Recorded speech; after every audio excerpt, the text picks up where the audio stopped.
In a world where most people watch movies and then forget about them, these brave heroes join forces to watch them again and then talk about them. Join them in their epic journey as they go back in time, a decade and beyond, to revisit and break down films from a vast array of genres.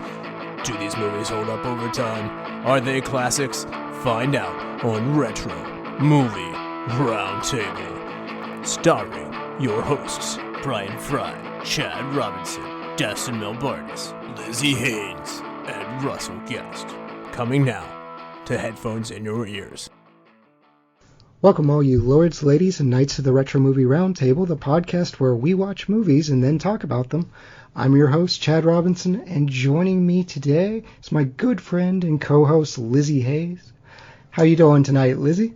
Hey there, I am doing great. It was a gorgeous day outside, perfect fall day, and excited to talk about movies. Absolutely, and it is, once again, Ladies' Night, coming to you from Austin, Texas. Our special guest, Miss Bears, Rebecca Fonte. You may have heard her from our Flight of the Navigator podcast.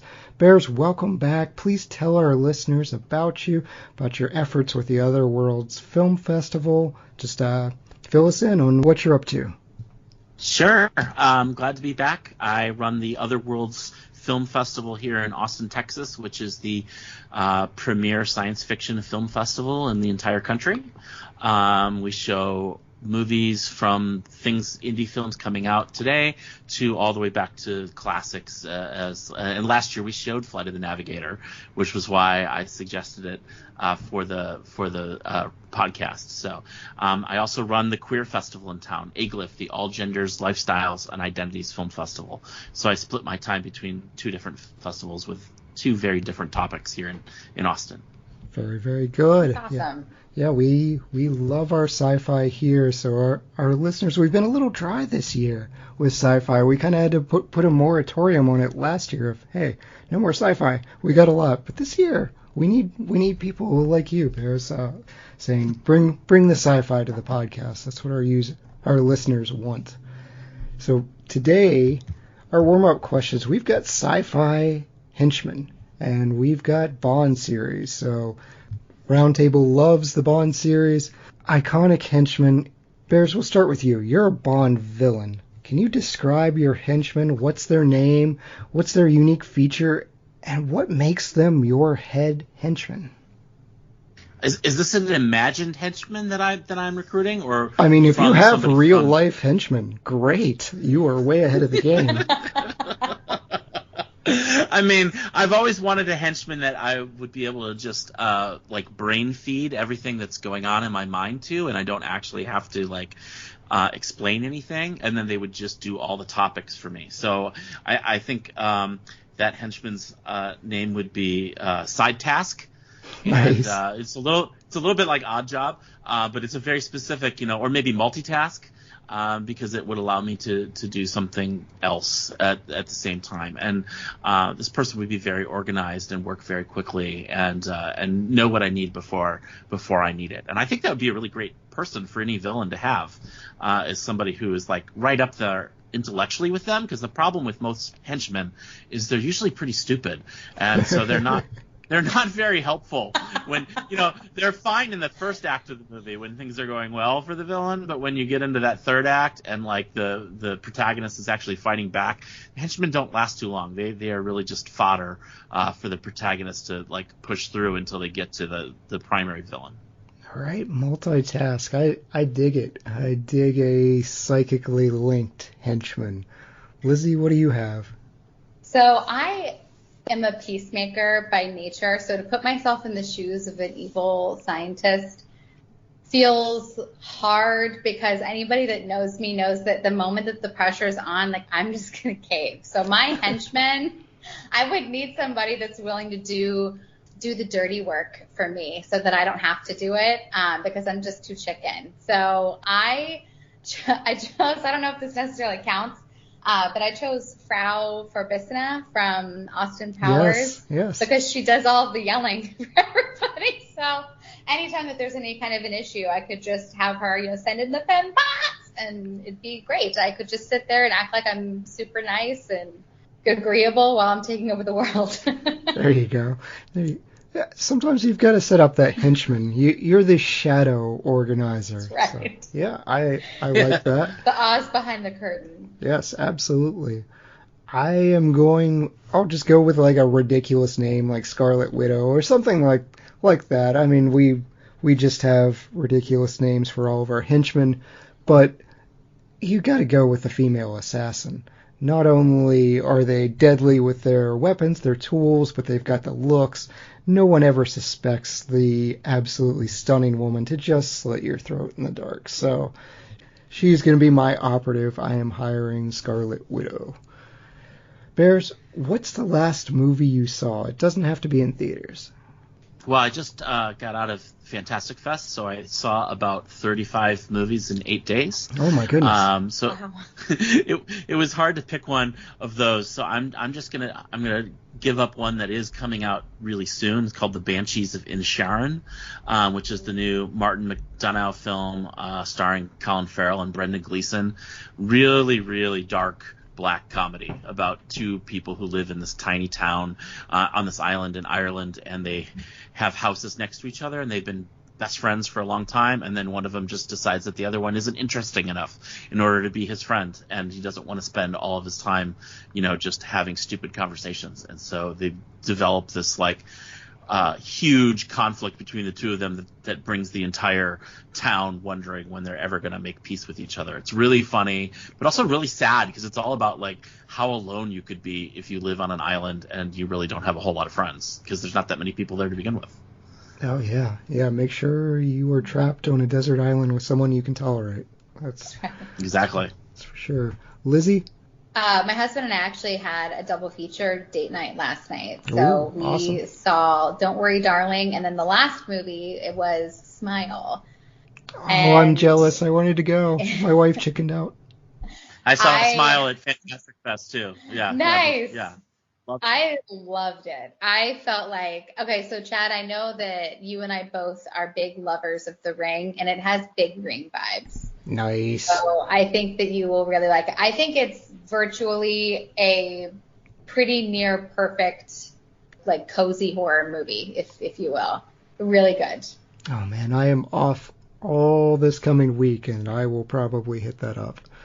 Sadly alone, but yeah, my wife is she is out. She was looking it up on her phone. We had a date night as well. We went to a haunted house because it's October and this is what I like doing.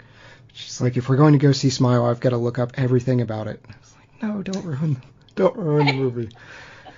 So I did not get to Couldn't see she look it up and then not tell you? I would know. She wouldn't tell me, but the reactions. I want someone to go into a horror movie blind. So she has to prep herself often for these types of movies.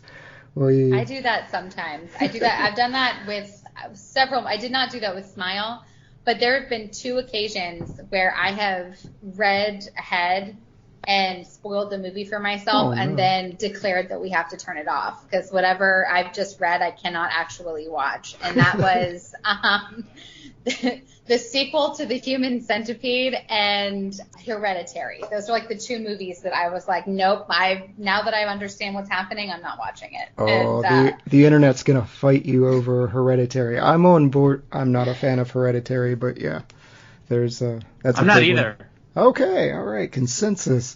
Everyone's going to write us hate mail. As for me, I watched the movie Were from 2013. That's W-E-R as in werewolf. It's going to sound so pretentious. It's a Romanian werewolf film. It's a different take. It's really enjoyable. It's dubbed in English, and it's fun. I like werewolf films, so always happy to visit that genre. We're recording in October, so I'm in the middle of a 31 movies in 31 days challenge, so I had to hit some foreign countries challenges. But as for today, like I said, we're going to be revisiting the Bond franchise, something that we go to a lot. And I've probably given it away because I mentioned sci-fi, but Lizzy, can you tell us what movie we are doing today? We are going to revisit Moonraker. Right. Yes, Moonraker from 1979, starring Sir Roger Moore, Lois Chiles, Michael Lonsdale, Richard Kiel, Corinne Clery, and Geoffrey. This was budgeted at $34 million. It's the biggest budget they had. That's more than the combined first 8 movies of the Bond franchise, so this is a big deal for them. It grosses over $70 million domestically. It was the highest grossing Bond movie until GoldenEye in 1995, so that's a big deal. I wouldn't have picked this one as the highest grossing one. 210 million internationally, and obviously, the reason why is this is 1979, so we're 2 years after Star Wars, which means space was the reason that this film leaped up so high in the budget and in the box office. Oh yeah, it actually jumped what the end credits said. Bond will return in For Your Eyes Only, but because of Star Wars, we did this one because lasers in space. It does place 9th in the box office that year. It places right behind The Jerk, excellent movie, and right ahead of The Muppet Movie, also great. Number 1 movie that year is Kramer vs. Kramer, great year, 1979. IMDb rating is a 6.2. Rotten Tomatoes, this is a polarizing movie. The critics give it a 59%. The audience gives it a 43%. I'm guessing solely based on a pigeon doing a double take. Great moment. It actually is nominated for an Academy Award. Derek Meldings, Paul Wilson, and John Evans are nominated for Best Visual Effects. There's a Saturn Award with those are our sci-fi and horror type awards, Best Science Fiction Film, Best Special Effects, and Best Supporting Actor in Richard Kiel. Bears, this was on your short list. Had you seen Moonraker before? If you had, what were you expecting when you revisited it? Do you think it holds up? Well, I definitely had seen it before. I'm one of those people who Roger Moore is my Bond. I grew up with Roger Moore. I saw these films in the theater. Yes. I'm pretty sure I saw this film in the theater. It would have been, they always come out at Thanksgiving, so I would have been with my grandparents and my parents. So I'm sure, and I was a huge Star Wars fan, so I'm sure we saw this in the theater. I gotta say, I think in my mind, since I have become a person who runs a science fiction festival, I convinced myself that this film was probably terrible and that the science was so terrible in it that it was unwatchable, even though I hadn't watched it in probably 20 years or so. I feel like there was a time in my life when I rewatched all the Bond movies, and that was probably right after college. I didn't remember much about it, except that Jaws was in it, Jaws being Richard Kiel, the henchman. And, I was going to say that it actually lived up to my very low expectations, and I ended up enjoying it more than I thought I would, because, it's a Bond movie, so no matter what, it is fun. If you don't mind Roger Moore, which I know that's another thing that people disagree with a lot about, is how they feel about Roger Moore. But I love him. So, yeah, I enjoyed it. Right. How about you, Lizzy? Had you seen Moonraker? What were your expectations? Are you a Bond fan? So I had never seen this movie before. Wow. And confession that I'm kind of I don't have a lot of knowledge on Bond. I've seen Casino Royale and most of the Daniel Craig Bond movies, but I feel like that would categorize me as still a rookie Bond fan, knowing if he's the only Bond that I've ever really seen. And so You're about to really impress me if you said you'd seen Casino Royale, i.e. the Woody Allen version. Yes. The parody version. You're a real fan, yeah, because that's the one that came out. Not part of the traditional franchise, yeah. You are breaking Russell's heart right now because he hates Daniel Craig so very much. I'm not a huge Bond fan. I have always said that I like action, but I think action has to only be done. There's only one way to do it, and it's to make it fun. I think if action is too serious, I'm out. I can't. It's just too hard for me. And so I had the expectation, to be totally honest, that I was going to absolutely hate this movie. I was like, I'm going to watch this movie. I'm going to do it. It's lazy Sunday. I'm going to press play. My kids are napping. And you know what? If it's 2 hours of my life that I'll never get back, then it is what it is. But I got to be honest, I didn't hate it. I really didn't. I think that this was a lot more fun than I had anticipated it being. I think that there's a campiness to it that communicates, at least to me, of like, hey, we know that this is a little ridiculous and we're just trying to have fun with it, which then allowed me to, as the viewer, to have fun with it. Yeah, low expectations, but overall ended up being a good experience. This is going to be such a wild extreme for you, going from Daniel Craig to this is as silly as Bond gets. Moonraker has just, it's an 11 for the campiness and silliness. So yeah, we need to get you some Connery in here just to get some like a hybrid of what's going on. But I'm like Bears. I am a huge Roger Moore fan. He is my Bond as well. I recognize, like, I really don't like the movie Octopussy. It's just nothing works for me, but Man with a Golden Gun is my favorite Bond movie of all time. And so I'm excited when we get to do a Roger Moore movie that isn't Octopussy or A View to a Kill. We did A View to a Kill, and Russell actually booted me off of the podcast because I can't say nice things about it. They throw dynamite from a refrigerator, from a blimp. Yeah. So this one I was excited to revisit. It's not one of the highest ones that I go back and watch. What I primarily remembered was, hey, this is the one in space with the huge space station. Well, space isn't a huge part of it, and I'd forgotten so many of the other cool things. Of course, I remember the pigeon double take. That's up there with the slide whistle from Man with a Golden Gun. Poor Roger Moore just gets these horrible Bond moments in here.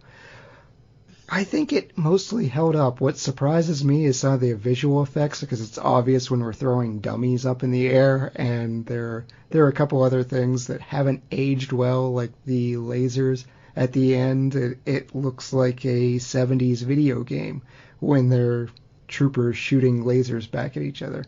But you know what? I'm on board for it still. It's silly, it's fun, it doesn't take itself seriously, so I want more of this and less grittiness, but everybody else seems to disagree with me as far as the franchise goes. We are going to spoil this movie, so if you haven't checked out Moonraker, or if it's been a while, please put us on pause. Go check it out. It's 2 hours that you will not regret. You'll laugh. We will be right back after these ads to spoil the movie for you. Welcome to the All 80s Movies Podcast. I'm Bill. And I'm Jason. And this is the podcast where we talk about the blockbusters, the flops, and everything in between from one of the freshest decades for movies, the 1980s. So whether you're a brain, a jock, a valley girl, or a Jedi, we've got some 80s classics for you. Do these movies stand the test of time? Are we discovering something new? Is there an 80s movie we're finally watching for the first time? Join us each week as we dive into the cinematic nostalgia that inspired and influenced a generation. From the hits to the cult classics, we'll discuss our earliest memories, favorite scenes, fun facts, and our not-so-favorite movie moments, too. It's the All 80s Movies Podcast, now available on all major streaming platforms. Please subscribe and happy listening. And we're back. One last warning before Lizzy spoils this movie. If you haven't checked it out, please check out Moonraker. Lizzy, can you tell us what the heck just happened in this movie? Yes. So our movie opens with the space shuttle Moonraker being carried on a large cargo plane for the British government. It's en route when two men emerge and hijack the plane. A distressed British government decide to turn to their best agent to locate the space shuttle and return it unharmed. Bond, James Bond. We then cut to James Bond, who by no surprise is getting cozy with a woman on a plane, when he quickly realizes that she, along with her sidekick Jaws, a man with razor-sharp teeth, are targeting him. Bond is able to successfully jump out of the plane, steal the henchman's parachute, and escape successfully to return to Moneypenny and receive his next assignment to save Moonraker. Bond begins his search on the shuttle at the home in which it was made, Drax Corporation in California. Upon arrival, he meets Corinne, a beautiful pilot with an eye for Bond, who introduces him to Drax and tours the estate. During his tour, he sees the beautiful astronaut trainees, to which Corinne says that Drax has had a passion for selecting and training the astronauts at his home base. During his meeting with Drax, he's given no answers to the whereabouts of the shuttle, but is introduced to Dr. Goodhead, who spearheads the G-Force training. That evening, Bond sneaks into Drax's office and photographs blueprints of small electronics and some devices made by a glass company in Italy. Bond's cover is quickly blown, and he must leave quickly and flees to Italy to further investigate his findings. During a tour of the glass facility, he runs into Dr. Goodhead, realizing that there is more to her than meets the eye. He's later chased by henchmen on a crazy gondola ride until he finally arrives back at the lab and then discovers the same blueprint devices matching Drax's photos with a clear liquid inside. Upon investigating, the liquid is released, and Bond watches as 2 scientists die while animals and plants remain. Bond later confides in Goodhead, and she drops the act, revealing that she is CIA, and although they don't fully trust one another, they end up spending the night together, allowing Bond to look through her things and see that her next move is in Rio. Bond tries to ambush Drax, and Drax is one step ahead of him, leaving him looking reckless. Bond's superiors then demand that he takes a leave, to which he decides to go on vacation in Rio, where he finds the liquid is actually a source from a rare orchid that causes sterility and is modified to only affect humans. After a long battle with Jaws, a returning henchman from earlier, and a run-in with a large snake, Bond finally makes his way back to Drax's control room, where he sees that Drax is launching Moonraker space shuttles. Drax leaves Bond and Goodhead for dead, but not before they escape, dress as trainees, and make their way onto the space shuttle. They see that Drax is addressing all of the trainees from earlier, and he reveals his great plan to create the perfect specimen, those who are genetically and physically superior. Upon hearing this, Jaws realizes that he will not be a part of Drax's plan and decides to switch sides and help Bond with his cause. A fight breaks out, and Drax is ultimately defeated and pushed out into open space. And the movie concludes with Bond victorious and doing what James Bond does best, with Dr. Goodhead in space. Very nice, very nice. Yeah, you mentioned snakes, and poor Prof. Snake, it didn't deserve that. But so gondola chases. Moonraker is just over-the-top action. It's entertainment. It's filled with gadgets and spy gear, and I'm particularly interested in you, Lizzy, your experiences with Daniel Craig, and you're not getting these types of spy gear and gadgets. Do you like this type of Bond, or are you more of I want my grounded realism?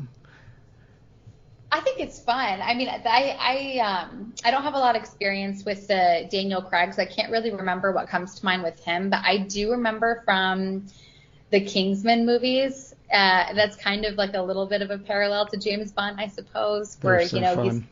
he's got the heel of the toe of his shoe can be a knife, and his glasses and his watch and everything's a certain little gadget, and those certainly don't make or break the movie for me, but I can definitely suspend my disbelief for the fun of the movie, because they absolutely contribute to just the overall glamour of James Bond and, his fancy gadgets and being able to save the world. It's just kind of all one giant part of the meal.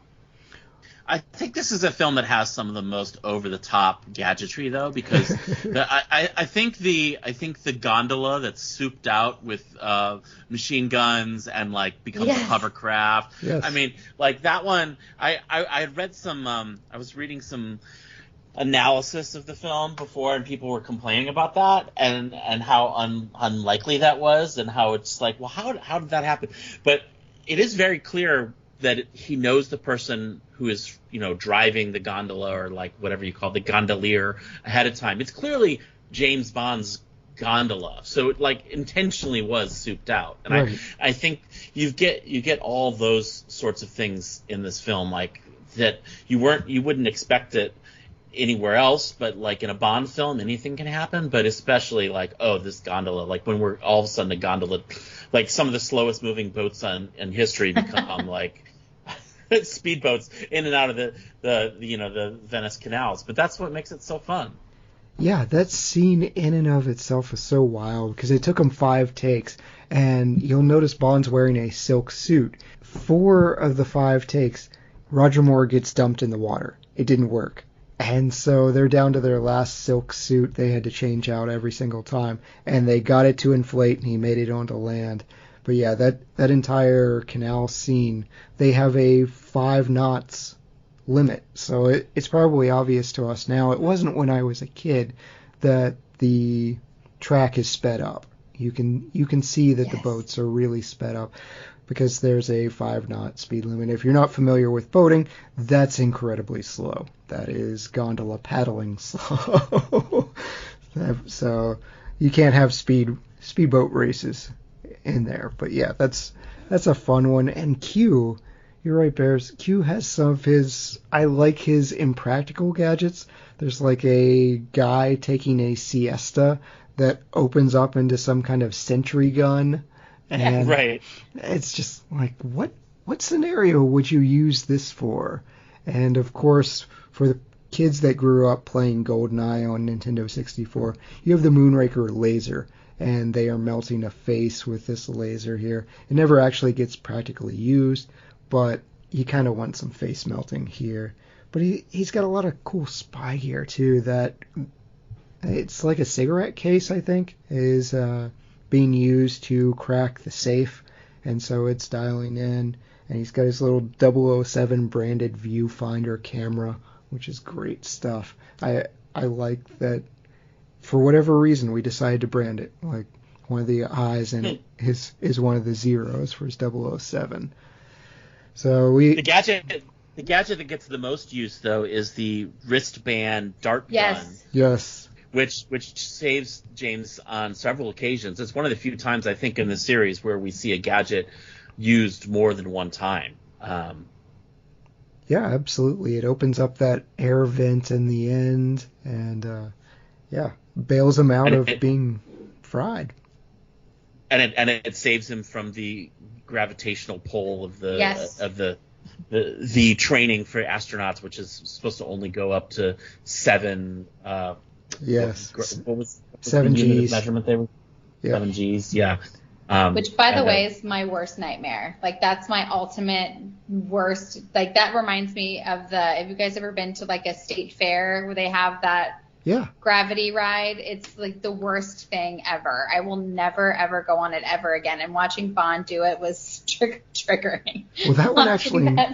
That messed up Roger Moore pretty badly because they were blasting air in his face and it wound up bruising his face. So they had to do some serious makeup after that one just to simulate those effects. Well, he was 51 filming this movie, so he was already past prime Bond age, even though he continued to play Bond for another 6 years. Yes. So they had to stop filming this movie a little bit while he had kidney stones, which is not super romantic. Yeah.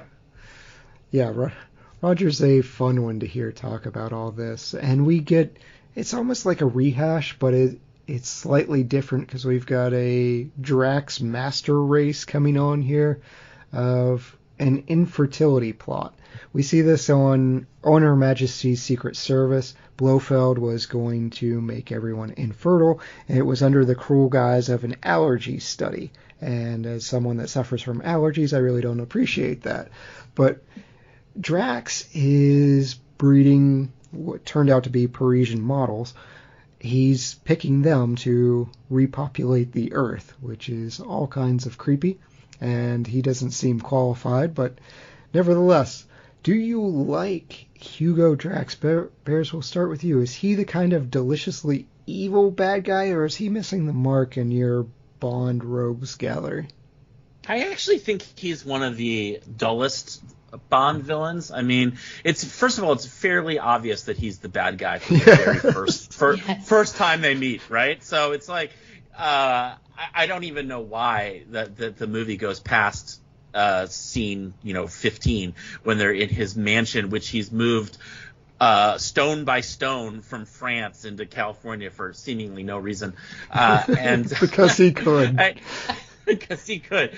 I mean, he's very dull as a person, and I don't quite understand why he felt the need to remove most of humanity from the planet so that he could take it over. I mean, he's got money. I just didn't quite understand his reasoning behind this, other than he wants maybe everybody to look like models. But to me, this infertility plan means we're at least a couple generations away from really being able to repopulate the Earth. Plus, it doesn't make any sense. If you wipe everybody off the planet, except for like the 100 people you have on like the spaceship, you're going to come back to the planet with very little ability to do anything. I mean, who's going to pick up your garbage? Who's going to like make sure that there's power stations so that you can watch television? Who's going to create television?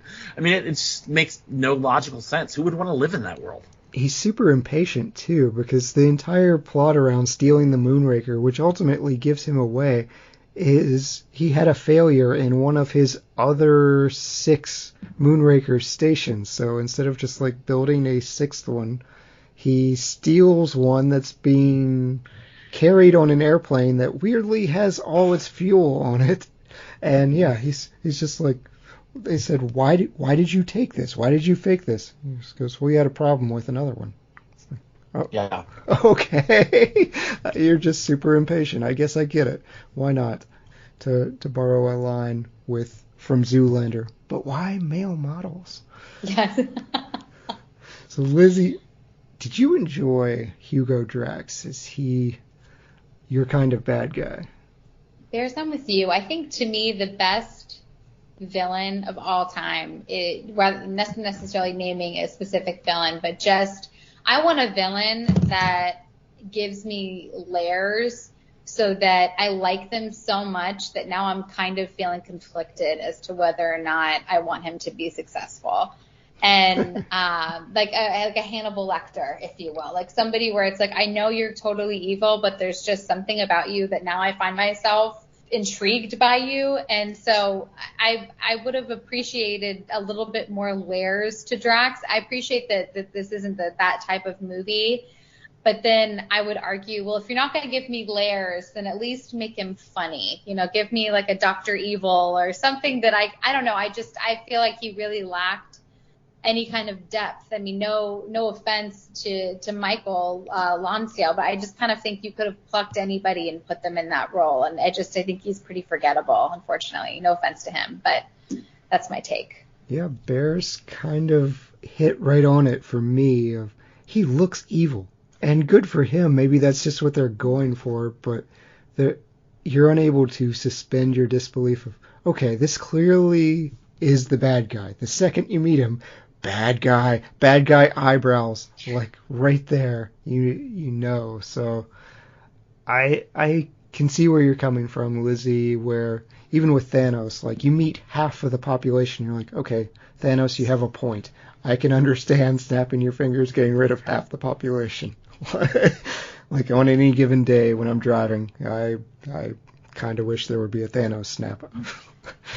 I mean, even in earlier Bonds, if you think about Dr. No, I mean, he's at least charming. Yes. He knows how to work the system and to meet people and to use his influence, and you wouldn't assume he's a bad guy right off the bat. You would assume that he's probably not a straight dealer, but that doesn't mean he has some diabolical plot. Yeah, I think this one it's just too obvious. Yeah, and it is a weird plot of I'm going to repopulate the Earth with models. I'm assuming the people that are on the space station that are the engineers are part of what's preserving the technology, so that I covered that plot hole, I think. But to your point, yeah, we are going to have some very sexy trash collectors and very sexy janitors. I mean, we probably do. There are probably very sexy janitors out there. Shout out to you for what you're doing. But you can find them on OnlyFans. Yes. Yes. It just doesn't. It's a strange plot, and yeah, the entire earthly economy will collapse due to these 100 models. Gestation is 9 months. So we'll move on to our Bond girl. Every Bond film has got to have a Bond girl, and here we have Dr. Holly Goodhead. Name notwithstanding, or maybe you like the name. What do you think of Lois Chiles' performance, Bears? I mean, obviously, this is one of the classic names of all time for a Bond girl. You're a woman. I actually thought she was a pretty good foil for Bond. She doesn't necessarily fall for him right away, and she also doesn't ever trust him. And it turns out clearly because she's in the CIA, so she is built to be suspicious. But it is nice that we have a character who I think would be able to continue in the franchise if they ever did that. She can hold her own. She can fight. She can shoot.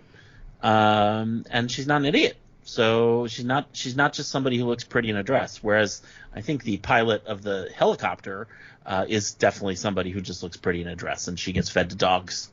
Yes. Yeah, what a harsh death there. It's like, I don't know what you're doing, but you're not going to outrun those Dobermans. This isn't going to end well for you. How didn't she get back on the golf cart? That was the big question that I had. Of you drove up on a golf cart, and then you see that there are dogs chasing you. Why don't you just get back on the golf cart? You have a way better chance with 4 wheels than 2 legs. But, I mean, who am I? You just came off a horror movie. They need to make the worst possible decision. I know. Let's run to the cemetery. Yes. Hide behind the chainsaws. Stairs. Yes. I love that commercial so very much. Lizzy, did you like Dr. Goodhead? I heard you giggling a little bit while having to read that. I'm so glad you had to read that. Sorry. Okay, so again, I had never seen this movie before, so I had 0 expectations. And I grew up, I saw Austin Powers when it came into theaters.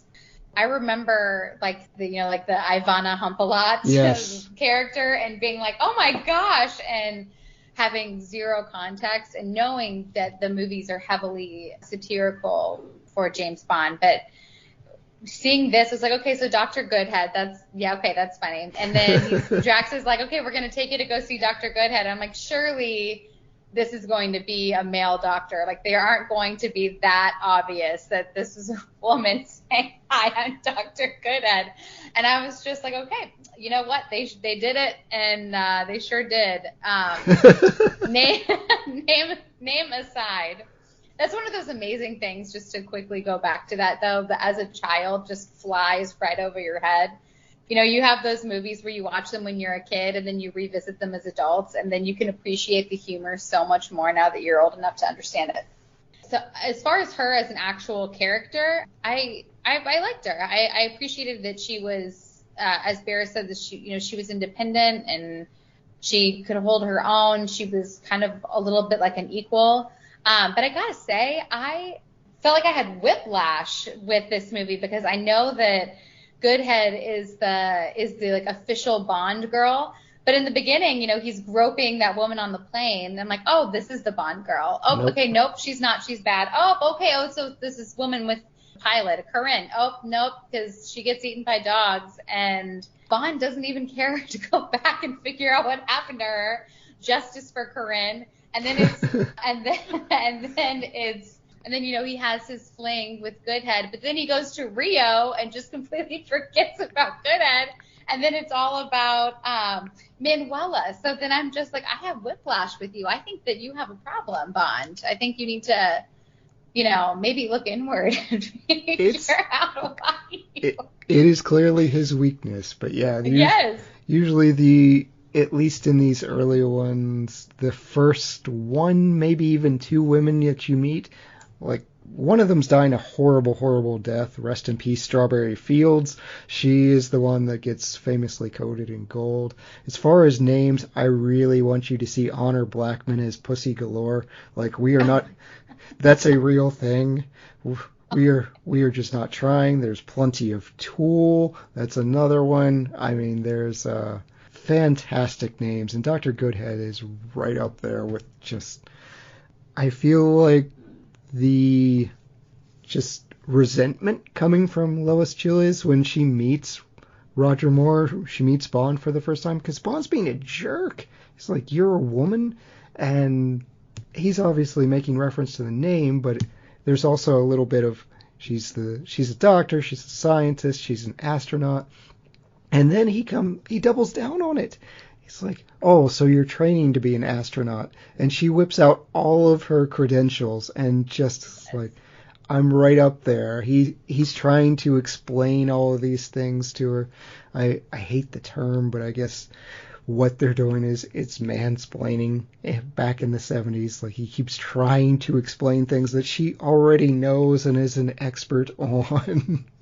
So, yeah. I think we need to give the movie a little credit, too, though, for 1979. The fact that he's doing this and he's sort of criticized for it, whereas 10 years earlier, Sean Connery, there would be no criticism at all. Sean Connery was just moving from woman to woman without, anybody questioning. At least here, there's a little bit of a, like, the producers realizing that maybe Bond is a bit of a misogynist, and we need to sort of point that out. He is moving from woman to woman. My wife referred today we were watching the movie. My wife referred to those early women as the appetizer girls, so because they come before the main meal.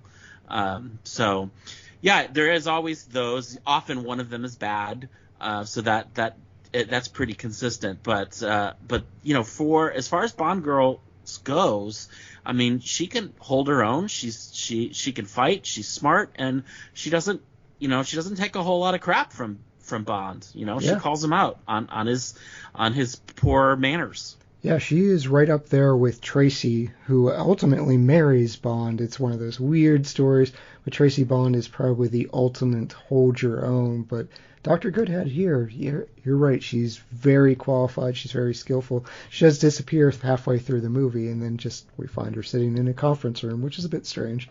But yeah, she's great. And kudos to Lois Chiles. She was pregnant during this entire filming, so she is awesome for doing all of this. She was asked to be in the prior movie before this, and she turned them down because she was taking a little break from acting. But then apparently this was good enough for her to come back. Yeah. Have we got a role for you? Would you like to be Dr. Goodhead? Why not? And as silly as that name is, we've talked about some of the silliness. This movie is just, it's at an 11. Bears, we'll start with you.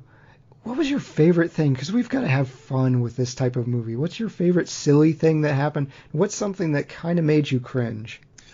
I mean, I think my favorite silly thing that happens is the entire love plot for henchman Jaws. With the classic overture playing. Yeah, I mean, this is a character that had been, a couple movies earlier, and he had been very popular, and so they brought him back. But apparently he was very popular with kids, so they wanted to find a way to make him nice or help Bond out at the end.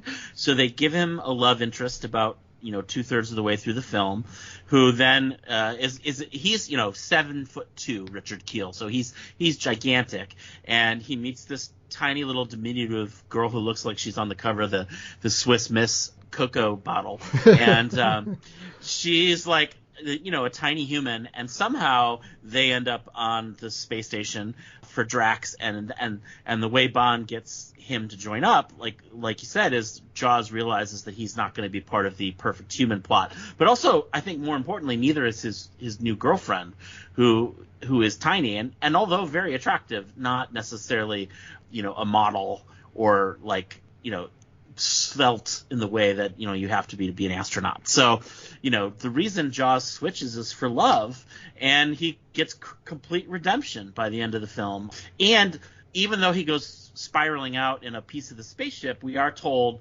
they're only 100 miles from Earth, so they'll probably live. And even though we don't get confirmation of that, there was a plot written into the next movie, For Your Eyes Only, that Jaws was going to appear. That did get lost in the rewrites, but it was planned that he lived. So we can just assume that he lived. He also appears in video games for future generations of Bond fans. But that's, I think, my favorite plot. That's just so ridiculous, but it just makes me smile because we see so many henchmen in Bond, and so few of them have, any sort of development. And this is really nice. And it's also really nice because it's an actor that he got along with Roger Moore. They were really good friends, and they wanted to bring him back. So I think that works really well. I think the thing that doesn't work well, and you've already mentioned this, is the laser fight at the end of the movie, which is the Drax henchmen floating out from the spaceship with a platoon of U.S. Marines floating out, the early version of the Space Force, apparently, floating out from the space shuttle with their lasers. And, it's a very slow-moving laser beam fight that I just don't think it's going to live up. Even in 1979, it's not going to live up after Star Wars, even though, they make an attempt to be in space and get everything you could out of that plot. I think it was not where their skill set was at. Yeah, those are both excellent. I do want to point out that children are terrible writers, and we should never listen to their fan mail. Children writing in just saying, hey, we like Jaws, make him a good guy. Why does he have to be a bad guy? Well, children, you're wrong. Jaws is a bad guy. He bites through cables. We get introduced. His name is Jaws. He kills people. That's how we're introduced to Jaws. Yes. Which is fantastic. So I'd like to point out that Bond also kills people. Yes. Yeah, he leaves that conveniently out. Lizzy, what's the silliness that made you smile, and what's something that you were just like, I might be out on this? I think the whole gondola scene I loved so much because up until this point that particular point of the movie I was watching and kind of on the fence on how I felt about it because, at this point he's gone to California, which, by the way, I was so confused that entire time because I'm watching being like, we're in California, right? I feel like we have yet to meet a single American in California. They were transported with the Stones. Right. That's right. And I'm just like, are they in California? I'm very confused. And so, that whole thing, chase happens, and then he's, with the dogs. And so now he's in Italy. And I hadn't quite decided how I felt about the movie and if it kind of where it was going to go. And so this whole gondola ride for me almost felt like the movie communicating to me, we don't take ourselves that seriously. If you needed any kind of indication that this is supposed to be silly, this is it. Because that whole gondola ride, the coffin and the man coming up at the coffin and all of the little gadgets, and then you've got the lovers they're doing more of a lover's lane ride, and it gets split in half, and they're completely oblivious. Yes, as if they're just so enthralled with each other. And then the fact that there's the inflatable that then takes them out of the water, and it was so ridiculously campy that watching it, you couldn't help but laugh. And then it was kind of the same thing with the the Dr. Goodhead name, where you're there's just no way on God's green earth that you are trying to be serious. This is you have a sense of humor and you're trying to communicate that. So I liked that scene a lot. I hate to be a repeat offender, but I really have to agree that I think the whole end sequence for me got really tired. I actually found myself pressing pause to be okay, how much of this do I have? I'm sorry. The first half I really enjoyed. And then as the movie continued to go on, I feel the air kind of got pushed out of my tires. And once they were in space, I kind of lost a lot of interest. I think once they introduced the lasers, it kind of made me cringe a little bit. That's fair, yeah. Space should be the most exciting set piece here, and the set we'll talk about a little bit later, but I kind of tend to agree As far for me, there's so many fun things. I like setting up this really expensive, priceless museum that for whatever reason someone in Venice is explaining what it would be in US dollars. It's like you have a lira, it's a thing. Why are you just saying, well, this would be 1 million US dollars, and that's the only thing that sets up, and they just trash everything, and the little bowl gets its own segment. Like, they're going to use the crystal sword. It is Chekhov's gun. It's like, oh, this is a one-of-a-kind crystal sword. Like, that's going to get used. That's going to get broken. But just everything else, just wanton destruction, and I am here for it. There's a 7-Up endorsement, like a massive 7-Up endorsement. I don't know if they were hurting for money. This was a huge budget. There are so many funny things that happen here. There's also a Christian Dior obvious product placement too when they're checking her perfume. Yes. And to see if it's death defying. Yeah, there's several noted product placements in this movie that they're slightly painful. Yeah. British Airways. Oh yes. Gets tossed into a billboard that is a British Airways billboard in Brazil because that's a big flight. Back and forth between Rio and London. I don't think so. Yeah, the ambulance fight, which is a statement in and of itself. The gondola ride you've mentioned is amazing, and I've harped on the pigeon a little bit as well as things that make me cringe. But yeah, I think I'm with all of you all. Like, space should be the best part of this movie, and it's the worst part of this movie. And that makes me very, very sad. That laser fight could have been cut altogether. We could have figured something else out, but having what looks like an early Rareware game where they're just little pixels going back and forth, that's the part of this movie that just did not hold up. We have talked a lot about Jaws, though, and he gets to come back. This is popular fan demand. He's one of the rare baddies that comes back. I'll put this out there. Is he an all-time great henchman? Is he up there with the Odd Jobs, the Knickknacks, and Maydays of the world? Is he up there in the echelon of Bond henchmen? Arguably, he's the greatest henchman of all time, in my mind. But I'm a Roger Moore fan, so I'm gonna err on the side of the people who faced off with him.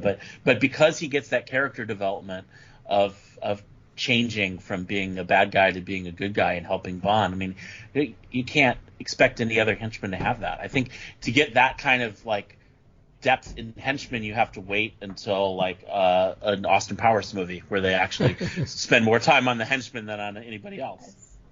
Yes, I like the Irishman in Austin Powers, that they're after me Lucky Charms. Yes. So many good ones. Frau was a great one as well. Lizzy, was this your first experience with Jaws? Had you seen any of the movies with him? Well, the only other one. This was my first, and I spent a good part of this movie staring at that actor, like the whole earlier sequence, staring at the actor, just trying to figure out where I knew him from. And then it hit me that Richard Kiel is from Happy Gilmore. Yes. He's like the guy that Adam Sandler used to work for, and he gets a nail in his head. Mm-hmm. And that shooter has to hit the ball off his foot. Yeah. Yes, exactly. And that's the only thing I'd ever seen him in. But to me, Jaws makes this movie watchable. Like, I really do like Richard Moore. I think that even though I'm not super familiar with all of the Bond movies, I know of the different actors that have played Bond, and to me, he seems just campy enough that he can really pull it off. But still, I think even he isn't enough to make this movie 100% what it is. I think that Jaws kind of bringing his own kind of unique personality to it. And the fact of the matter is that he barely speaks. It's like, but that he just has so much personality in his little mannerisms and that creepy clown outfit that he puts on in Rio. And I don't know, I like him, and I'm with you, Bears, as well, that I think that also, him having his little love story, and then being able to have a conscience to him as well. I mean, there's a lot of layers, and I really appreciated that. So he really made this movie for me. I feel like people probably lost their minds in 1979 seeing him dancing and just throwing up his hands in the air as the revelers in Rio are like trying to get him to join in the dance, interrupting him, trying to kill Bond, do a very serious job, and then he just throws his hands up in the air and just kind of starts bobbing to the music with them as he's being carried away. I like that, but you're right. That's great. It's okay. It's so hard to do the expressions, and even just when he's standing behind Bond with his arms crossed, he just has this cocky look of like, he's going to turn around, and he's going to see me. He's just such a giant guy. For me, he is number one, like Bear said. I do like Oddjob a lot. I like the bowler hat that can knock off statue heads. That is just ridiculous and cool.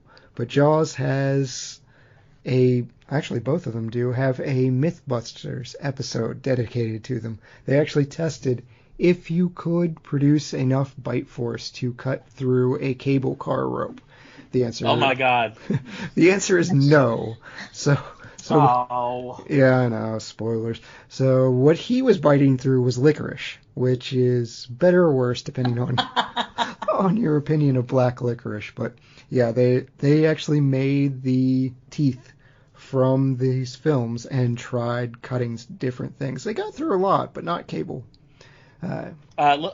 A little bit of trivia about Richard Kiel, just because I feel like, we've talked about him so much and we're probably not going to get back to him, so I want to let this out there. He co-authored a biography about abolitionist Cassius Marcius Clay called Kentucky Lion, which is really kind of like a high-level thing to be doing, right? And he married a woman who is 5'1", right? So very similar, and they were married for 40 years until his death. They had 4 children and 9 grandchildren. Yeah. Wow. By all accounts, he's just a sweet, gentle man who happens to be an absolute giant.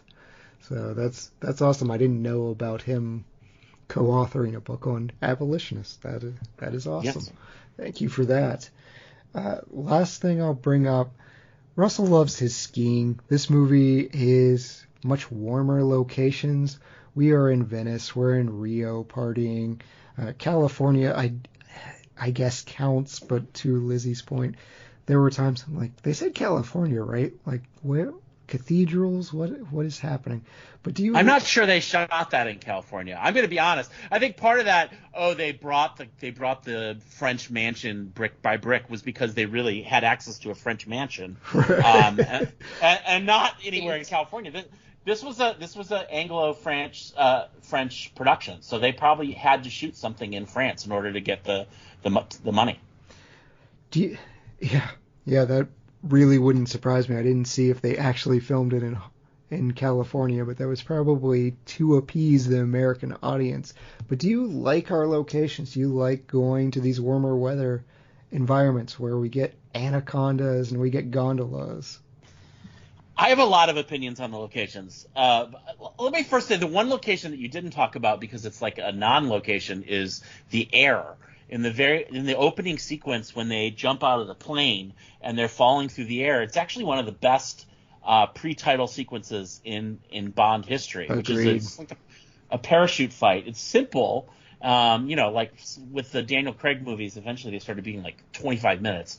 This is a very simple thing, but it took 88 takes in order to shoot that, and that holds up. You want to talk about something that holds up? I still can't believe that they did that.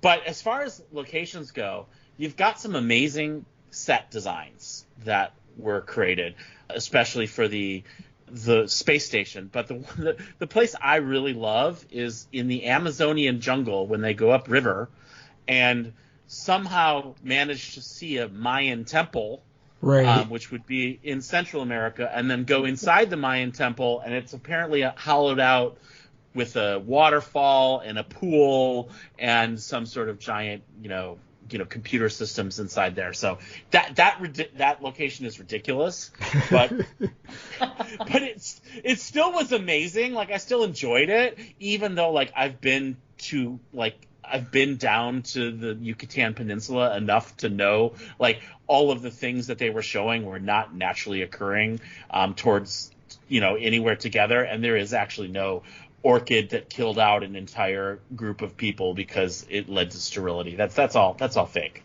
But it had the sense of being true.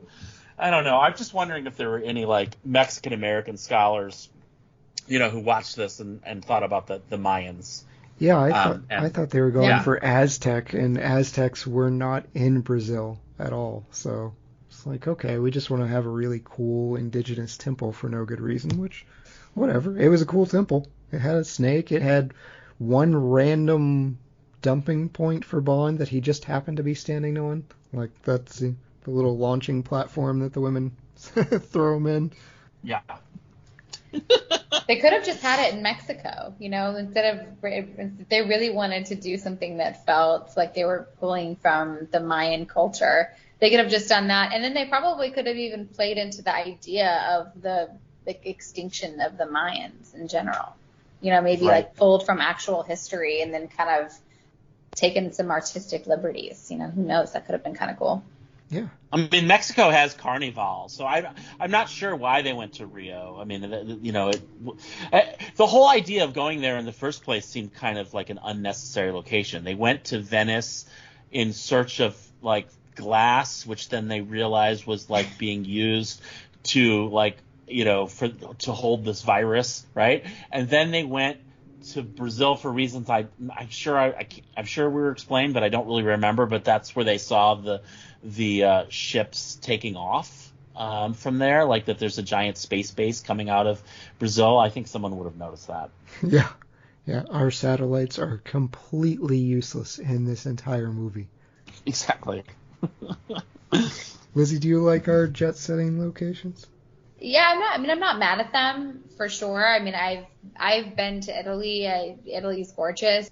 So, I'm not mad at Italy. I've never been to Rio, but as I've said, I have been to Mexico. I went to Cancun, and then we went out to, like, the Chichen Itza area to actually see some old Mayan temples. And that was really a very cool experience. I appreciate what they were trying to do, but I also felt very confused by it because, like I was saying, the whole thing with Drax of being in California and then everybody having some kind of thick, ambiguous accent, and I'm just like, I'm not sure what I'm watching.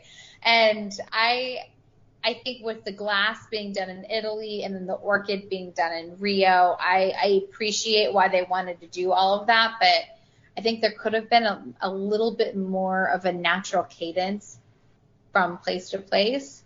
But alas, I'm not going to be mad at a pretty backdrop. So it was fine, but they probably could have made it a little smoother.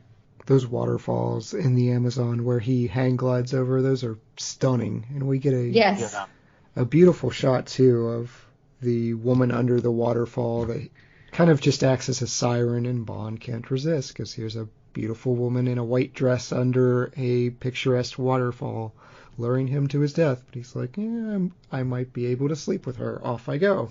And so, and that's what ultimately leads to him fighting an anaconda in a pool. So yeah, that's I don't need a reason most of the time for him going to these exotic locations.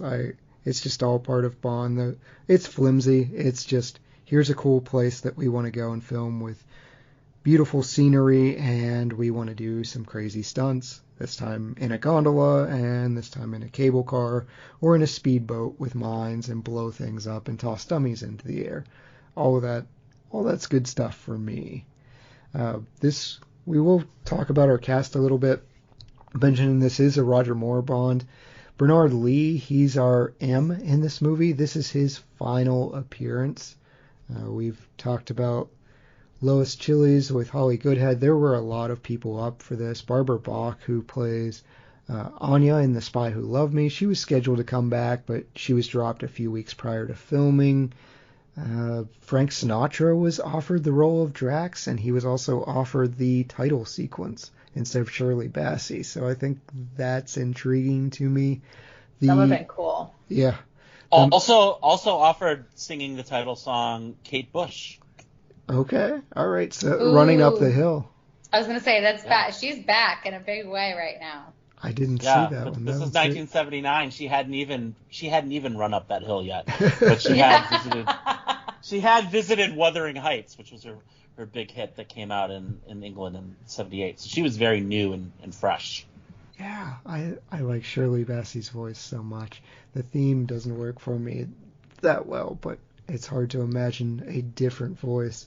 The disco version at the end is actually much better than the original version. I agree. That plays during the opening title sequence. Yeah, I agree.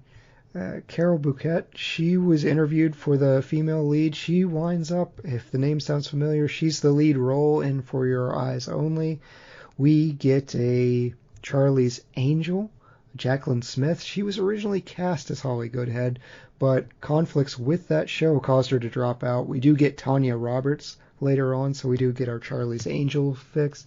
And Kim Basinger, she turned down a role in this movie, so I think that would have been interesting. It doesn't say who she was up for. I don't know if that was the lead role or not, but Kim Basinger intrigues me. But I think the one that stands out there, would you guys want Frank Sinatra as Drax, or is it just he's replaceable with anyone? I mean, yeah, anybody would have been better. That guy was so... Apparently James Mason was also looked at for that from North by Northwest. So I think anybody you could have, like, some personality. If it was Frank Sinatra, I might be more willing to, like, believe that he was a good guy. You know, this guy was just too evil. Yeah, I get criticized for having slightly bushy eyebrows, but that guy, like, you got to trim those back if you want people to believe that you're not attempting to sterilize the entire planet. Yeah. To me, it feels like watching, again, kind of drawing. I know that this movie clearly is well before Austin Powers, and Austin Powers would never exist if these Bond movies hadn't been previously made. But since I saw Austin Powers first, I feel like I see a lot of parallels kind of drawn, particularly with Dr. Evil and Drax a little bit, just almost in like the drama. But that's what I would have actually liked to have seen in place of Drax, is somebody that actually is like that, isn't afraid to kind of go there and be over the top. And I think Frank Sinatra, I mean, I don't necessarily know if he'd be able to give you a comedic effect, but I think he'd at least be able to be charming and enough to, like you said, make you question whether or not he's good or not, and then maybe even possibly make you feel a little conflicted about whether or not you agree with his evil plan. Yeah, he would definitely nail the charm, and I feel like he could bring kind of the old-fashioned wit to it as well. It wouldn't necessarily be like ham it up, but I that's going to come up later for me. So this was an original Ian Fleming novel. It says it's based on Moonraker. That's kind of debatable. Just about every character is wildly changed. Everything that happens in the book, but this was just pushed because of Star Wars and the success of Star Wars. So we get that in here. Albert Broccoli, who's famous for the Bond series, he is our producer. Louis Gilbert is our director as well. Gilbert is famous for Alfie. He does You Only Live Twice, The Spy Who Loved Me, and Moonraker. So he does visit the Bond franchise as well. You know who put forth an idea that wanting to direct this film was Steven Spielberg. Really? I do know they contacted him. Steven Spielberg contacted Albert and said, "Hey, I hear you're going to make this Moonraker movie." He had already asked to make the movie prior to this, the You Only Live Twice, and had been turned down, and he was turned down again. It was a childhood dream of his to direct a Bond film, which he never got to do. So, well, they do contact him because if you'll notice on the keypad for our sci-fi fans, it's Close Encounters of the Third Kind. It's that 5-note motif. Broccoli called up Steven Spielberg and said, "Hey, can I use this?" And later on, Spielberg called up Broccoli and said, "Hey, can I use the 007 theme in one of my movies?" And Broccoli responded kind of tongue-in-cheek. He goes, "Well, that's more than 5 notes." So yeah. Spielberg was like, "Oh, Okay, we'll work this out. But yeah, we'll talk about the set. This set is wild. That space station, it took 2 tons of nails, 100 tons of metal, 220 technicians, 10,000 feet of construction woodwork. It's the largest set ever built in France. And I know we criticize the space station quite a bit, or at least the space portion, but were you at least impressed a little bit with what they managed to build here as far as our set? I mean, I felt like I was on a space station. I think they did a good job. Yeah. I mean, also you got to remember it's 1979, so we haven't had as many versions of space stations, to be built ahead of time. So they weren't pulling from too many sources. They had to really decide what their space station was going to look like. Yeah, to give people an idea, this is the first time an accurate depiction of a space shuttle appeared on film. So to Bear's point, we're in pretty much uncharted territory here. You wouldn't think of Bond as groundbreaking, but in a lot of manners here, it is. Lizzy, did you like our space station? Yeah, I loved it. I think anytime you're watching a movie that is done in the 70s or anytime before technology was really able to advance and go into that CGI piece, you have to kind of look at it from the lens of the fact that these things are being built. And I think it was super impressive and really realistic looking given what they had to do with it. The set had nothing to do with why I didn't like the sequence. Yeah. It's unfortunate as to why. To me, I think that they gave themselves the perfect canvas and, maybe just picked the wrong paint. I like that. If you will. Yeah. Ooh, good metaphor. Yeah. The thing is, they saw Star Wars and they were like, ooh, we want to make a movie set in space. And so they were like, well, let's use this Moonraker novel because, that's set in space. But Moonraker, the novel, actually isn't set in space. They never go to space. They never go to the moon. Moonraker is the name of a missile project. And there is an industrialist whose name is Drax who is making this missile. Pretty much that's the only thing that they kept from the book at all.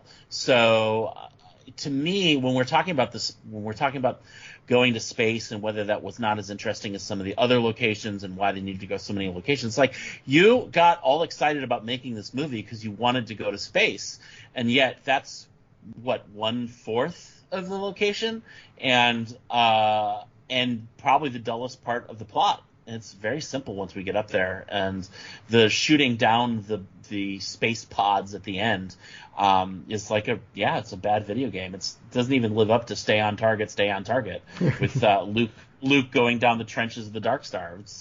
It's really a missed opportunity. Yeah, that's a tough legacy to live up to.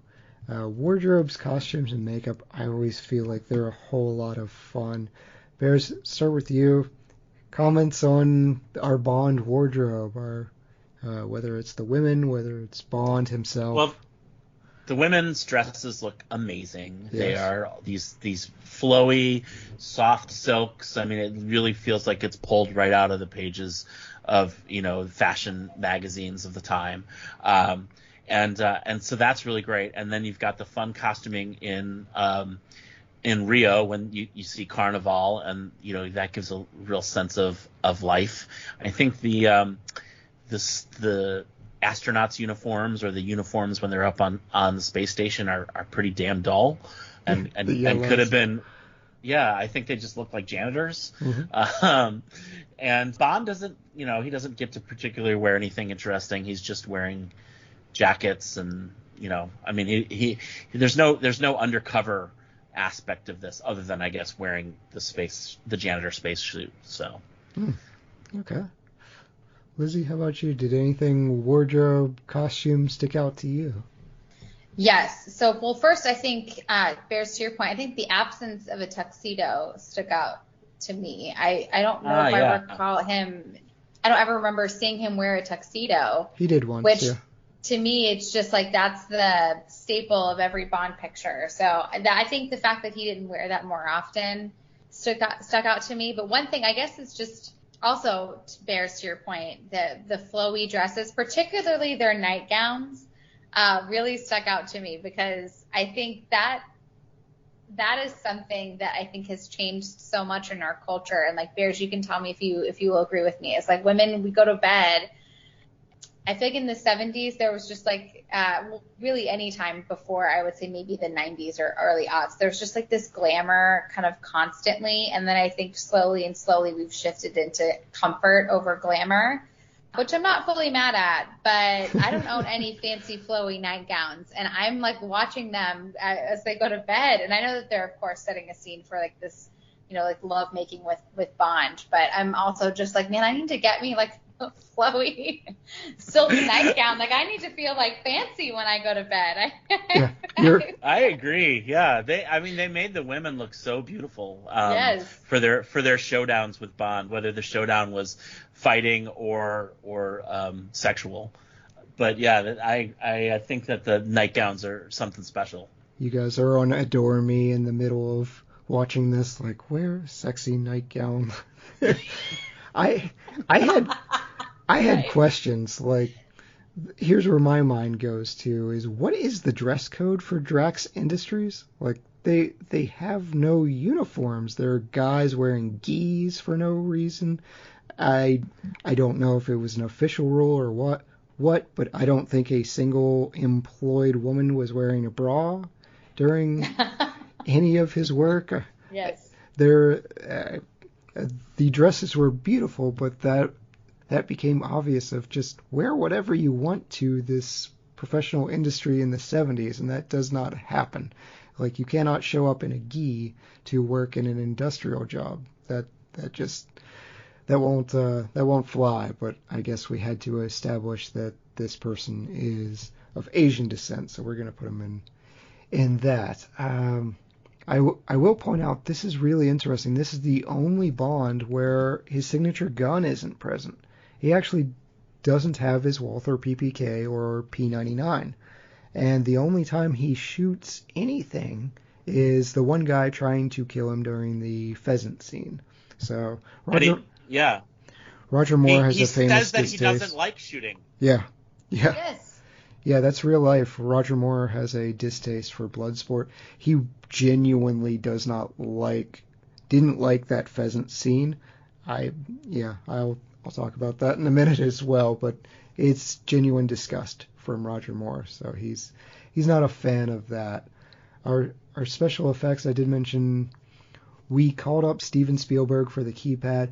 We almost killed a stuntman in this movie, which is never great, but that cable car scene, the stuntman slipped. He was dangling off the car in real life, and there was no one to help him. They were all shooting from a distance, so that guy thankfully pulled himself up, but it could have gone very, very poorly. We've seen stunt person deaths in recent movies, the one with Alec Baldwin. We're using real lasers, so that's cool that we're using real lasers for some of the special effects.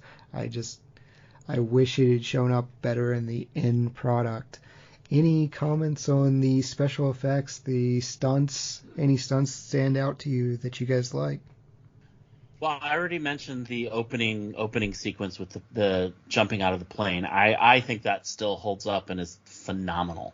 Other than that, it was nominated for special effects for Academy Awards, so it must have been well received. I'm guessing that might be for miniatures work, maybe. Yeah. And they did simulate a launch of a space shuttle before that had actually ever happened. They had to kind of guess what that would be like, which, they knew sort of what the space shuttle was going to look like, but they didn't know what it would look like to launch. And also the idea of launching off the top of the plane, that had never happened before. For a spacecraft, so that they're inventing these things, and they all look pretty realistic. So I think that's pretty solid. Yeah, that to do that and still hold up today as far as what a launch would look like, I agree, they nailed that. Lizzy? I'm with you, Bears. I love the opening sequence. I thought that grabbed my attention immediately and made me excited to watch the rest of the movie, because I didn't, you eventually obviously know that he's going to survive. I mean, this would be a very short movie if he didn't, but just figuring out, seeing that he's gotten pushed out of the plane, how exactly is he going to get in touch with the other person that's just jumped out, get a hold of their parachute, getting it buckled just in time. I mean, to me, that was by far the most exciting moment of the movie, I would say. I was truly, excited and on the edge of my seat during that scene, for sure. It's fantastic and may come up again. Pressed for time, so I will just briefly mention, we've talked about Shirley Bassey and the Moonraker and the reprise. She does do 2 other Bond themes. She does Goldfinger, which is, I think, the standard of all Bond songs.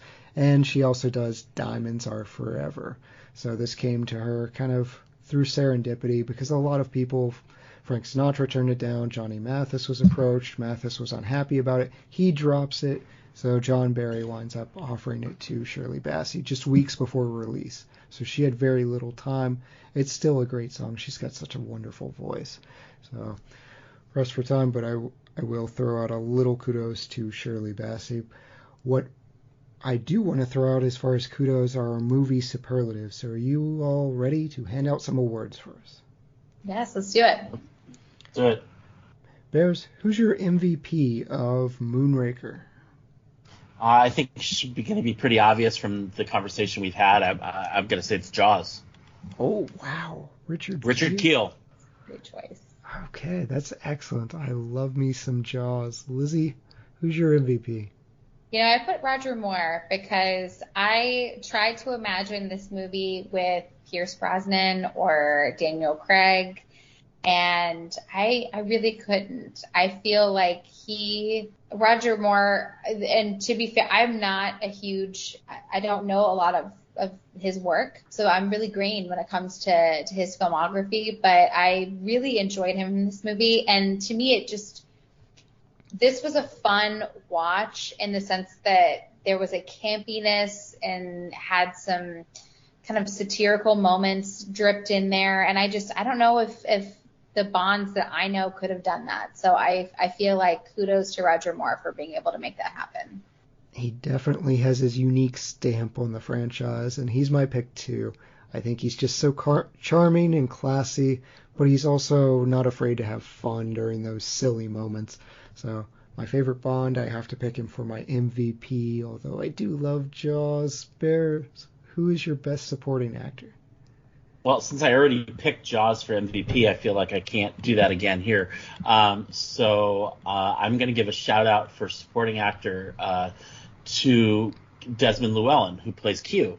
And he's always fun to see on screen in all the Bond movies, but I think in this film he's got a combination of some things that really do get used during the film, and also some, like we talked about, some kind of ridiculous toys and gadgets that he has to explain. And he's on screen, I think he has 3 different times on screen, which is less, it's more than normal. So I thought it's always fun to see him, and I think this is one of his better Bond films. I love Q.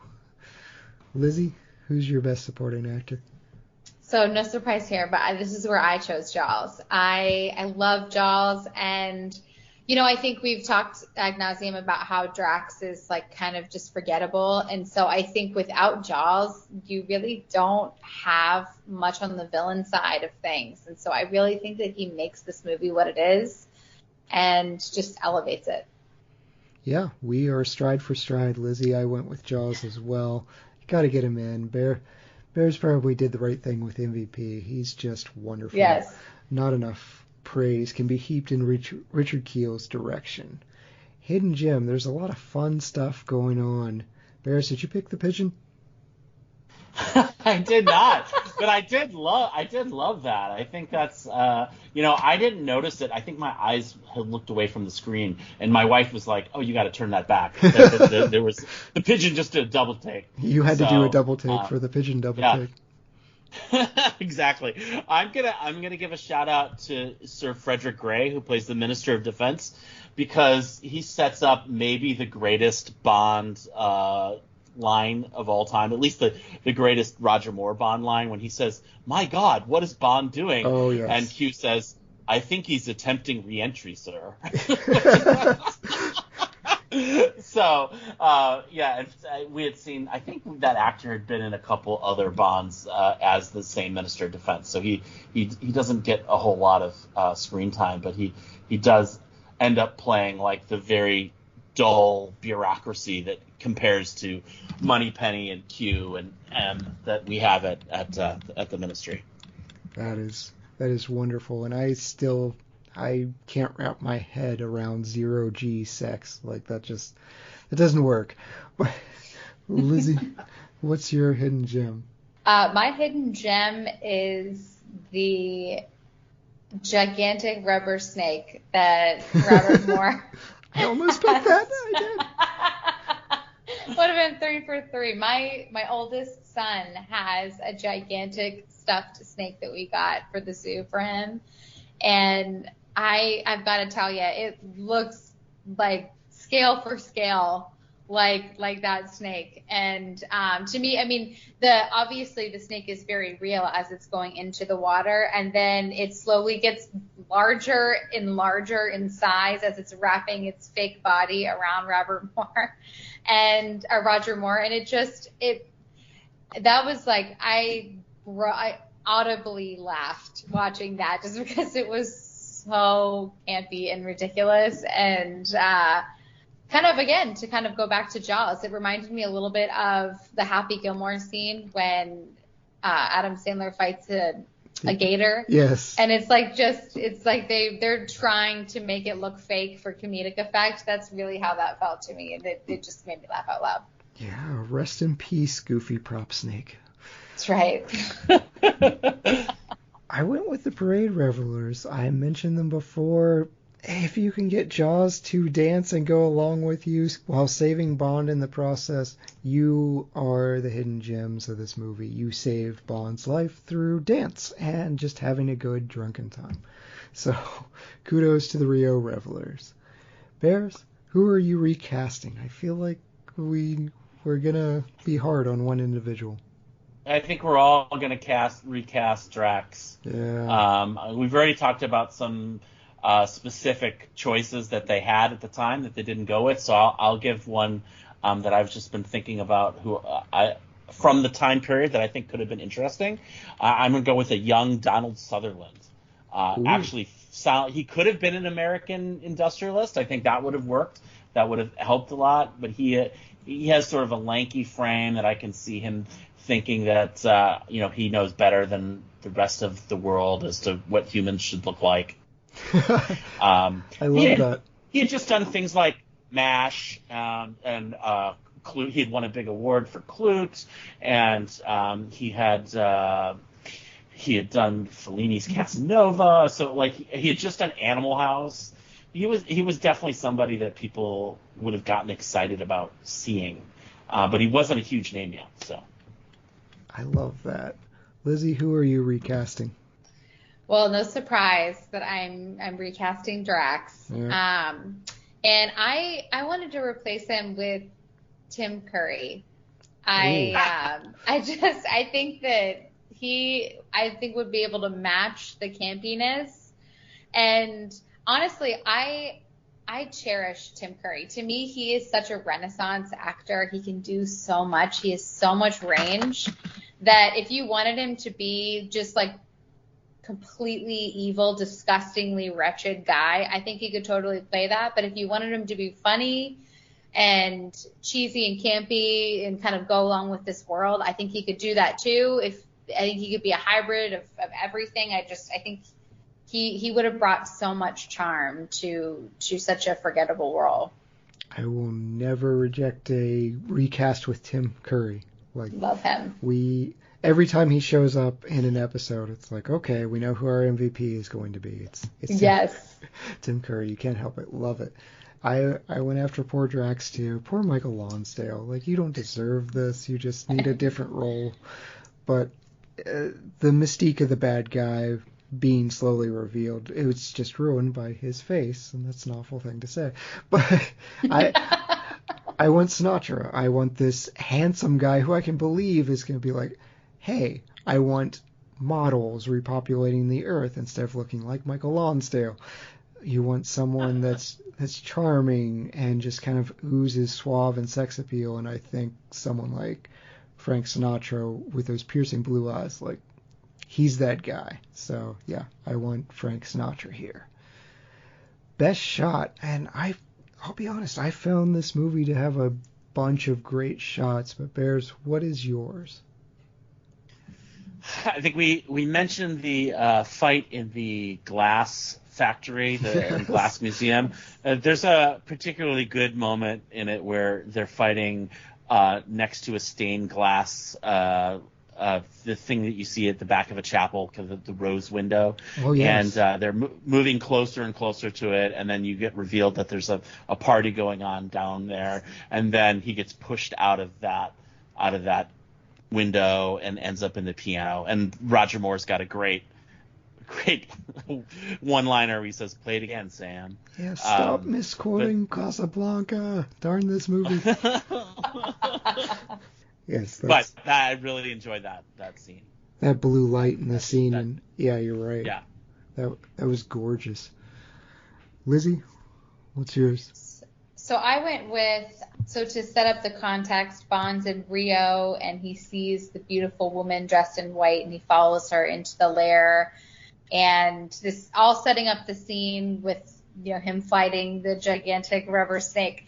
And but there's a really cool scene where they do this kind of bird's eye shot where all of these women emerge, and they're kind of surrounding him. And then there's a little, the little pond area where the snake is, and just that kind of look down of Bond being surrounded by these beautiful women. I had no idea what was about to happen, so the shot itself was visually beautiful, but two, it also was a really exciting scene because they just kind of stood there for a little bit and let you stare at what was happening, and that gave me enough time to really play around different scenarios in my mind of being like, okay, hold on, are these women that Bond have all slept with and they're all coming to exact justice on him for ghosting them, or is this like or is this going to be like an Austin Powers situation where they're going to be fembots, or is what's going to happen? And I was a little underwhelmed with the overall take of all the women and all the things, but overall that scene was exciting to watch. That would be a great movie. All the women that Bond has scorned. Right. It would take a while to get through, but yes. I imagine it would, seeing how he made his way through quite a few women in this one. On Her Majesty's Secret Service, I think the count was 13, something ridiculous like that. Yeah. Goodness. Yep. It was literally scheduled.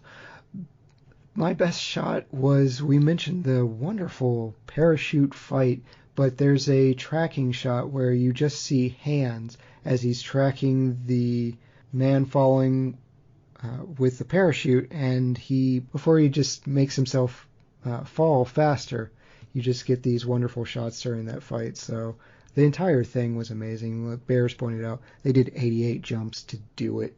So for 2 minutes of pure action, so many great shots during all of that. And most of it really was during the jumps. So cameras mounted to stunt persons. Not very much of it was done against painted backdrops or anything. Awesome scene. Best scene, Bears. I'm going to go with my favorite moment in the film is the scene between Jaws and his girlfriend after they're stuck on a space station, and you don't know if they're going to die or not, but they pop open a bottle of champagne, which Jaws, of course, removes with his teeth. And he has his only line in 2 movies where he says, "Well, here's to us," and they share a glass of champagne, and it's just a sweet moment, even though they're dying. It really seals up his storyline really nicely. Yes, kudos to the Jaws. Lizzy? That's an awesome choice. I went with the gondola sequence because as campy as it is, it was kind of the turning point for this movie for me. It made me really appreciate it. and get excited to continue watching it. So I just think the ability to not take itself so seriously and just be over the top, I really enjoyed.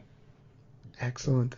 Anytime you cut a gondola in half, that's good stuff. That's right. Yeah. For me, and reading about how to almost get a stuntman killed, well, that's not cool. But the cable car scene, it made me nervous even prior to knowing that. And knowing someone almost died, that I feel pretty justified in being nervous for everyone up there. And I think that's just such a tense fight scene. So for me, that is my best scene in the movie. We've talked about wonderful makeup, but Bears, what is your best wardrobe or makeup in this movie? I'm going to give a shout out to the aforementioned nightgown that Corinne DeFore wears after being a helicopter pilot, and then and Bond visiting her in her chambers in the evening. It's a beautiful white silk nightgown. Yeah, gorgeous. Lizzy, what's your best wardrobe? Oh man, I had the nightgowns as well. I'm sorry to be a broken record, but it was the most memorable thing for me. It was the number one thing that I wrote down, and it really truly did make me feel like I need to go out and buy fancy nightgowns for myself. Yeah, I'm gonna go with someone we didn't talk a whole lot about, was Manuela. She has this gorgeous orange dress during the Carnival, and she just looks stunning against this colorful backdrop of Rio. So I really thought of all the beautiful nightgowns, like the pop of color in the orange dress, I thought she looked gorgeous. Change one thing, and only one thing about this movie, Bears. What are you changing? I'm going to change something. I'm going to change the continuity after this movie. I would like to have seen Goodhead return as a recurring character, as the American operative that Bond has to deal with for the next several movies, which would be really interesting considering they hooked up and obviously he moved on to other people. I think if this movie was made today, you would definitely have a little more of that sort of realism, and I think she was a really interesting character and could have pulled something like that off. All right, I want her back too. I like that. Lizzy, what are you changing? I'm fine with the idea that Bond loves his women. I'm not here to yuck anybody's yum. If he wants to sleep around, then that is his absolute prerogative. But I would have loved to have seen more of the women kind of take after Goodhead, and the fact that it's like everybody is just dying to sleep with James Bond. And I think in real life that's probably not always the case. I mean, I'm sure he would get a lot of tail, but I think, he goes to, he just walks into Corinne's room and he doesn't even try to woo her or talk to her. He just kind of basically plants one on her, and then they go for it. And I'm just like, dude, you're not even trying. Throw out a little romance. And then in Manuela, it's even worse when he goes to Manuela. She makes his martini shaken, not stirred for her. And then they talk about what they have to do that evening. And he's like, oh, well, I know what we can do that will take up 5 hours. And if any man that I had just met ever said that to me, I don't care how handsome he was, I would be so grossed out if somebody was like, oh, I'm just going to take your ribbon on your dress and pull it apart and just suggest what we're going to do for 5 straight hours. I'd be like, we have cards. We can play a card game. Can continue to drink. And if it leads to us spending the night together, then that's great. But maybe you should just get to know me first a little bit. So I would have loved to see somebody give Bond, teach him a little humility, I suppose, in the womanizing department. I think that he could have somebody give him a run for his money. That's fair. I mean, if anyone said to me, I know what we're doing for the next 5 hours, I would assume it's watching Lord of the Rings extended editions. That's a long time, and maybe that's an indictment on me, and I'll get my emails and hate mail but yeah, 5 hours. It's a long time. 5 hours is a really long time. I think any adult woman would tell you that 5 hours is It's a lot for your That's I just think that there's much. there's a lot of cuddling afterwards. Right. That's fair. They're cuddling and maybe ordering room service, pillow talk. All of that sounds really lovely. But and of course the act itself is great. But I'm just talking about the idea of just him walking in and just claiming whatever he thinks he can claim. I'm just like, I don't know. Maybe just have a little bit of humility. I think that would be more attractive. That's fair. For me, I think there's so many silly things that you could change, but one thing that I didn't really think was silly, and this is just personal preference. I understand people do this for sport, but I'm not a big fan of the pheasant shooting scene. I think you could easily change that to clay pigeons and get the same sense of it, where they're just shooting clay pigeons, and then Bond uses it to shoot the guy in the tree. You get the same scene without just over the top. Here's a dead pheasant. Here's another dead pheasant. I don't need that in my movie. No shade on people that do that, but it's just that's what I would change. Best quote, and there are a ton of fun ones here. Bears, what are you picking? I mean, I've already given several, so I think I'm going to stick with the one I mentioned before, which is Q saying, "I think he's attempting re-entry, sir." That is, Roger Ebert even said that's the best line in all of Bond. So. Yeah, I mean, it's hard to not pick that one when it comes up, but there are so many because one thing that Roger Moore was better at than I think any of the other Bonds was delivering those one-liners. Oh, absolutely, yes. Yes. Lizzy, how about you? So I actually, surprisingly enough, I actually did go with the Drax quote. It's, look after Mr. Bond, see that some harm comes to him, which I just thought was quippy and fun, kind of little play on the phrase. So that was kind of the one moment that he got a laugh out of me. That is a good villain line. Bears took mine, so I will just go with the ridiculous. So when Bond is betting Defoe, he says to her, "What about that list of your mothers?" And she responds, "I never learned to read," which is somehow supposed to be sexy. Yes. It's like it's sexy that I'm illiterate, and then they can have sex. I thought about that too. Kind of again, though. I think that goes back to the fact that he's I don't know, he's kind of a misogynist a little bit, where they thought that would be like a sexy line, I guess. I don't know. Yeah, if a woman came up to me and was like, "I'm illiterate," I'd be like, I'm so sorry, I'm not turned on. But, yes. All right, that's great. Bears, do you want to give us one last plug of your great projects before we get into our ratings? Yeah, I would love for everybody, if you love sci-fi and sci-fi that's better executed from a science perspective than this film, please come on down to Other Worlds Film Festival, which takes place the first weekend of December. And we will have about 20 features and 40 short films that you can come see, and most of them will never play in movie theaters again. So Wonderful. Check that out. So we've come to our ratings and recommendations. 0 to 5 stars, half-star intervals. Bears, what are you giving 1979's Moonraker? I'm going with 3.5 stars. I think it's a solid movie that most people will like. So I think it's a safe yes. I don't think it's a good way to get people to know the Bond franchise, but I do think it is a worthwhile film. Right, Lizzy, I'm very curious with you for a Roger Moore entry. What's your rating for Moonraker? So I give this a 2.5. Fair. Because I do appreciate I appreciated the movie. I appreciated the experience. The reason why I think had I had prior knowledge to Bond, I possibly could have given it a higher rating. But the reason why I gave it the rating that it did is that I just genuinely don't think I'm its target audience. I don't think that these movies were really meant for somebody like me who isn't particularly excited over James Bond. I'll watch it, but he doesn't give me the butterflies that I think he gives a lot of other people who are just loving that action.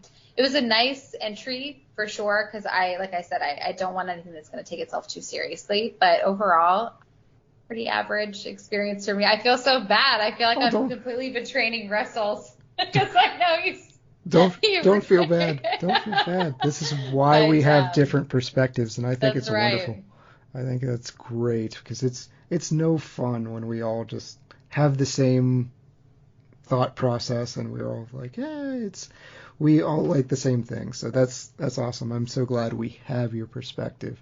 I do feel that pressure from Russell, though. It's probably influencing my star rating a little bit, because there have been threats coming into my cell phone. So I'm going 4 stars under penalty of death. I feel like this movie has a ridiculous amount of glaring problems that I'm just going to ignore altogether, because it is fun, it is entertaining, it's silly, and I have a good time.